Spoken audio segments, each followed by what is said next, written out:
السلام عليكم ورحمة الله وبركاته. أهلا وسهلا بكم في مجرم حرب. خلال القرن ال16 ولحد بداية القرن ال19 كانت الجزائر بتمتلك أسطول بحري قوي مكنها من السيطرة على الساحل الإفريقي للبحر المتوسط. وعن قوة البحرية الجزائرية بيقول ويليام سبنسر أستاذ التاريخ الحديث بجامعة فلوريدا الأمريكية في كتابه الجزائر في عهد رياس البحر صفحة 173: وقد كان لأسطولهم في وقت متأخر سنة 1825 4 مدمرات مجموع أسلحتها 188 زيادة عن طرادتين وبارجتين مع مجموع قوة نارية تستطيع الثبات في أي معركة. بلغت قوة الأسطول الجزائري في الوقت ده للدرجة اللي أجبرت القوى الكبرى في أوروبا زي بريطانيا وفرنسا على دفع جزية أو ضريبة في مقابل السماح لسفنهم بالمرور في البحر المتوسط. وعن هذا الأمر بيقول ويليام سبنسر في كتابه الجزائر في عهد رياس البحر صفحة 177: وفي سنة 1816 دفعت كل من فرنسا وبريطانيا وأسبانيا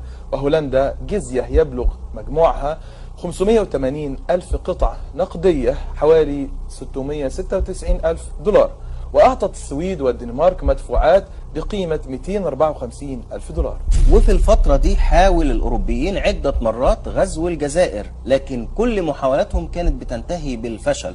وفي صفحة 178 من كتابه بيقول ويليام سبنسر أستاذ التاريخ الحديث بجامعة فلوريدا: وقد أظهرت الوقائع الثابتة أن مختلف الحملات الأوروبية التي جرت ضد الجزائر قد أثبتت عجز السياسة الخارجية الأوروبية بالمعنى الجماعي حينما جوبهت بأمة قوية في الداخل ومصممة ومتحدة. ده باختصار كان حال الجزائر اللي كانت